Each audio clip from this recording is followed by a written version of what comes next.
Hello and welcome to Owen the Town Preview Show. We're here today to have a chat with Dan from West Ham Fan TV about the upcoming game at Kenilworth Road on Friday. Dan, thank you so much for joining us.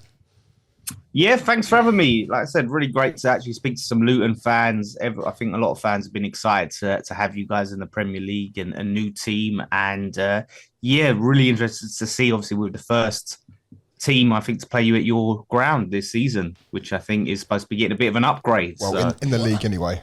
It'll be the first. In the league. It'll be the first Premier League game at Kenilworth Road, and it has been upgraded. It will look different. The boxes have gone. There's seats in that area now.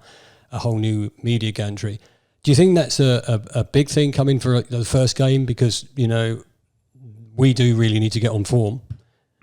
That's been the big talking point around West Ham fans, and the big sort of nervousness that's going into it is, oh no, this is Luton's, first game in the Premier League at that, in their home ground. And that's the worry for us. We had Nottingham Forest last season, first game for them at home at their ground, and we lost that game. So, having, an old school football ground, proper football ground like Luton's, small ground, fans on top of you, that sort of thing.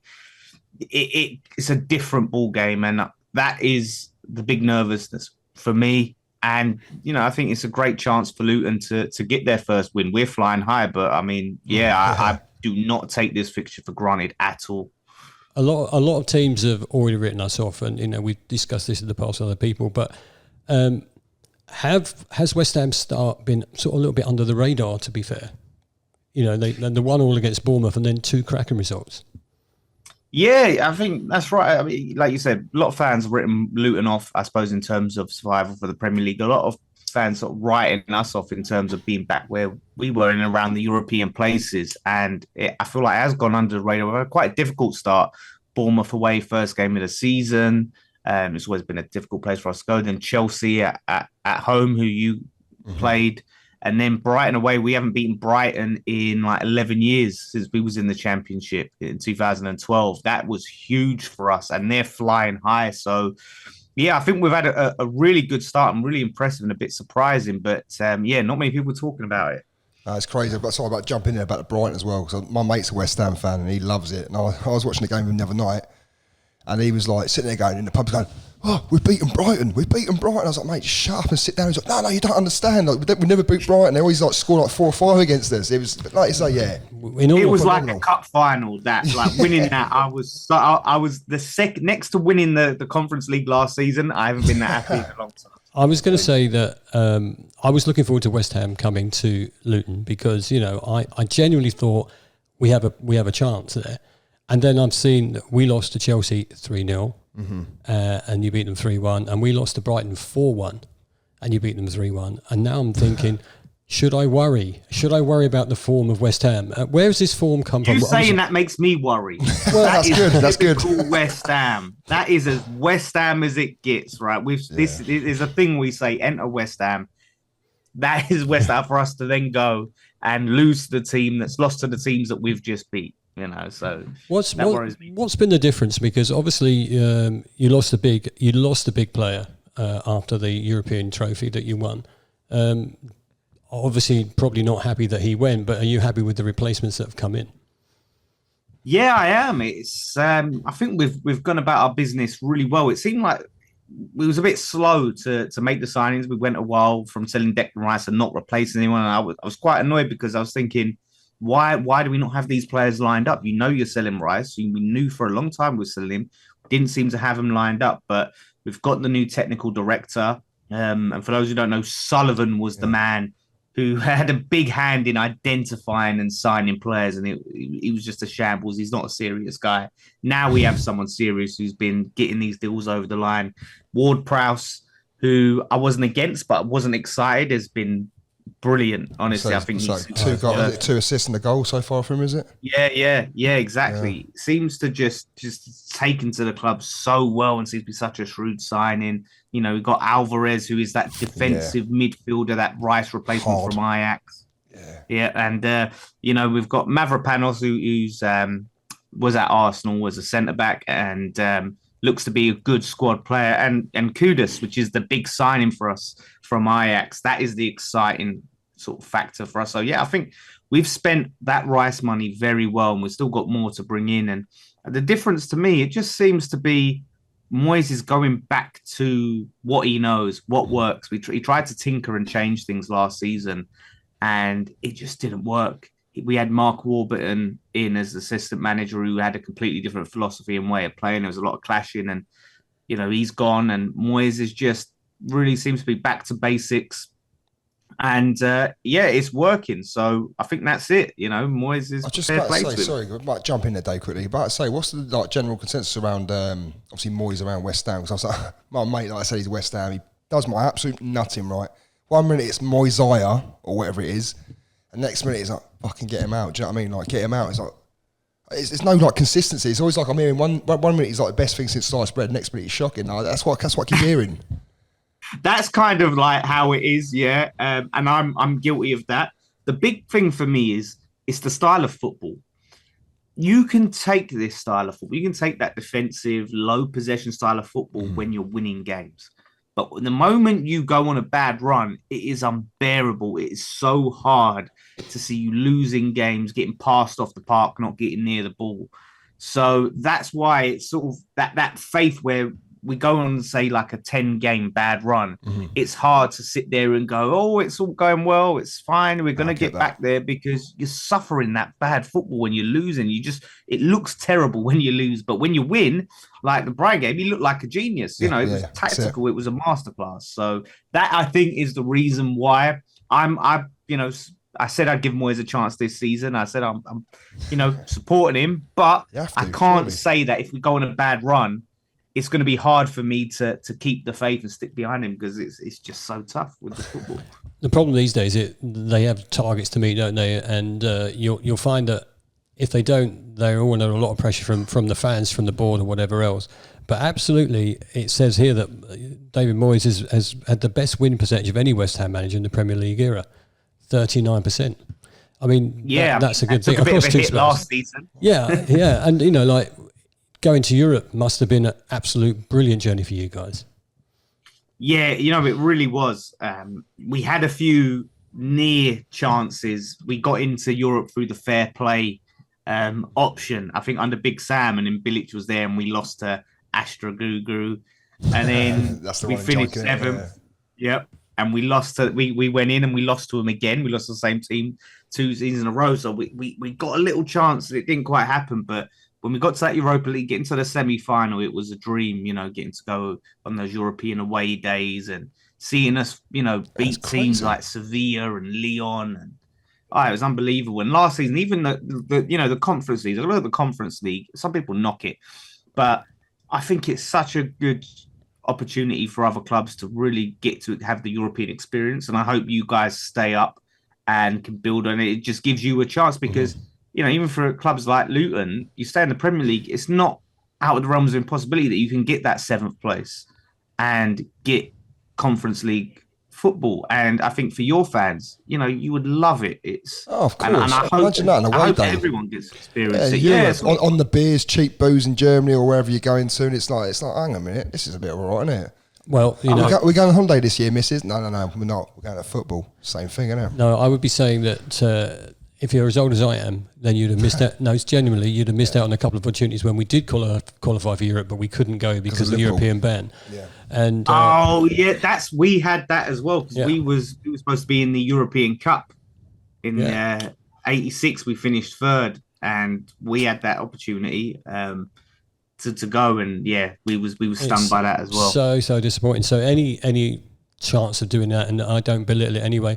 I watched the final. I watched West Ham win that final, and I quite enjoyed watching that. So I actually have to, because if not, my mate's ringing me like, "Oh, did you see that? Oh, watch this, watch that." I get like 50,000 videos come through. So it was amazing. The parade, everything. I mean, you guys probably felt a bit of. I mean, we've been promoted from the Championship as well, and you do get that feeling of joy and adulation. But to think that you might never see your team lift a trophy, and we got to see it, and then I got to go to the trophy parade. It is just unbelievable, honestly. What have Luton Town got to do to get a result against West Ham United? Yeah, I mean, it's an interesting one because our fans are looking at that. There's been an acceptance of how we've approached games, right? But there's been a lot of talk of going, well, if we turn up like that against Luton and we sit there and we sit back so deep, that would be poor from us. We should go at this game, and that'll be interesting if Moyes does. But yeah, I think there's still some frailties in the team. I think there's a few mistakes in us. It depends. I think pace is definitely going to be a weakness. If you've got any pace in your side, exploit that. A little bit. Yeah, right. I mean, I think Soufal is a good player, but I mean, he was, getting torn apart by Sterling down our right-hand side. Don't worry, mate. He actually destroyed us as well at certain times on Friday night as well. So it's all right. I think the wings are going to be your big. What we've been doing is really packing in the midfield and pushing teams out to the wings. So if you can really get crosses in, but actually attack them well, that is a great source of danger. And even Emerson on the left, Emerson is very good going forward, not so much defensively. So I think your wingers are going to be really the key players in this game for you. So it's good job to play two fast fullbacks, isn't it, Dave? Kabore and Giles. Kabore and Giles might do the job. Hopefully. And obviously, we know what Ward-Prowse has done over the weekend, and we know how West Ham have played the last two games. Who should we be frightened of in your team? Don't say all of them. Do you know what? I can't. I'll be very surprised if Kudus did start. Moyes tends to sort of slow birds. I could see him being on the bench, so I can't say Kudus. But yeah, I think Ward-Prowse is on fire, and I think having a player like that who can pass the ball just better than most players that we've had. His passing ability is unreal, and I think that he'll be a big player for us on the day. But we've got threats. Paqueta, I have to, I'd be remiss if I didn't mention Paqueta, who is unbelievable. So I think it's going to either be Ward-Prowse or Paqueta, but I can see this being a little bit of the Ward-Prowse show. I think his confidence is high, and he's really taken to life at West Ham well. Jared Bowen, obviously, as well, is another one who's brilliant. It's out of those three. If you ask me to pick one, I'm feeling very Ward-Prowse at the moment. I was about to say, so I might jump in there. Obviously, Big Mick, what's he doing? As in, like, not Harford, Antonio. Yeah. Is he going? Because I'd be nice to see him go, I'll be honest, because he frightens the crap out of me sometimes, man, that guy with his pace. Yeah, I mean, do you know what? And I didn't even mention him, and I think he's on good form at the moment. He's been played very well. I'm a big fan, to be fair, of him. I like the guy. I think he works hard. He's a strong boy. Yeah, he gets criticised sometimes for his ability in the final third, and I get that, but he's a handful, isn't he? Yeah, he is. He is, and like I said, he's been involved in not just the goals that he scored, but the other other goals other people have scored. Whether it's either a direct assist or helping set one up with a great through ball, I think he's quite underrated. And when he's up for it, when his confidence is high, he's unstoppable. And if we lose him, I think that would be it'd be a shame to sell him, especially if unless we got something big for him, we didn't have a replacement in. I think he just suits David Moyes down to a T. And I think that with his confidence riding high, I think he could be a real threat on Friday. But again, the transfer window's open. So if that does happen, he won't be there. And this is what's so hard to talk about. Yeah. So Antonio, if we don't sell him, he'll start without a doubt.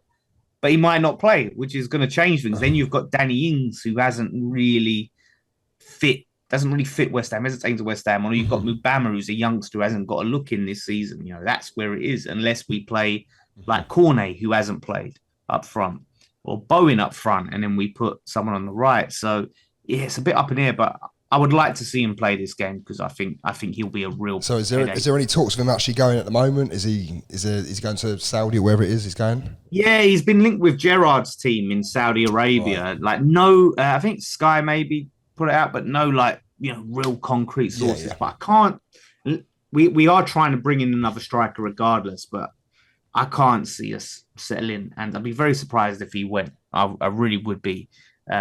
He's been linked with it a lot, but yeah, I think right now the way we've started, and the way he's started, I think Moyes would be very hesitant to let him go. To be honest, It's a big Friday night under the lights at Kenilworth Road, Sky Television. Dan, I've got to ask you, and I ask everyone, let's have your prediction. I know you can be partisan if you want, because I'm terrible at predictions. Yeah, so do you know what? This is such a hard game to call, and I'm always when I go into games feeling a bit confident, I don't like it. It worries me. I like going into games thinking like the Brighton game. Oh, we're the same. Yeah, we're exactly the same with that. You know, it worries me. But yeah, it's a great opportunity. I think confidence is flying high. A draw would not surprise me at all. Part of me is leaning. Half of me says draw. Half of me says 2-1 West Ham. I have to kind of lean towards backing my boys and believe that this good feeling, this positivity around the club will carry through. I think Kudus will be on the bench, and I think if there is a stalemate, having a chance to bring him off the bench, I think will be huge. But this is going to be a big unknown factor for us. I'm excited by it, but I'm nervous. So I'm going to say 2-1. But yeah, there's a big part of me that says 2-2. Oh. I'll take 2-2, but I'm genuinely, I'm just going to say this, I'm putting it out there, I'm genuinely hoping we get a 2-0 win, only because I don't want my blood pressure to get any higher than it already is. But sorry, have you got a thought on it before we leave? Well, what I was thinking was we've conceded, what's the goal difference? -7 at the moment, is it? Don't say 7-0.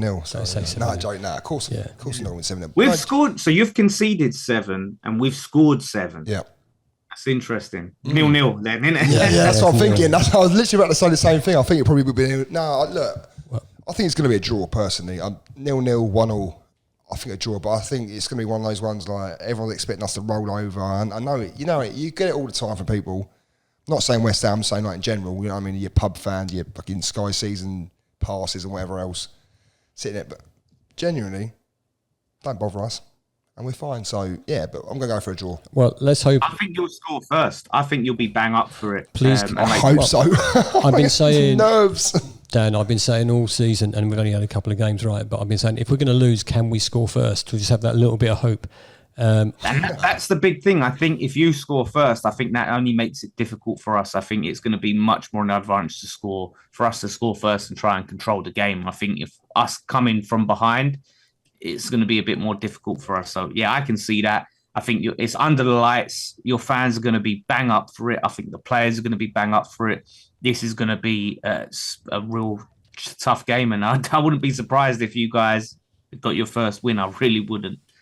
Brilliant. Well, Dan, thanks for coming on for Owen the Town today. If we want to see what your thoughts are post-match, where do we see your content? Yeah, West Ham Fan TV. We've got a couple of lads going there on Friday night. We'll also be having a watch along on our channel with me and myself and my mate Jace, so you can see us reacting to everything that happens. And I'm sure if you get a win, a lot of Luton fans will come over and see how we reacted to that. That's always the way, isn't it? It's been a pleasure having you on. I hope the game is good for you, but not as good as it will be for us. And maybe we'll have a chat soon. Thanks for coming on, Dan. Best luck for the season. Hope you guys stay up. I really do. Thank you, mate. Take care, yeah?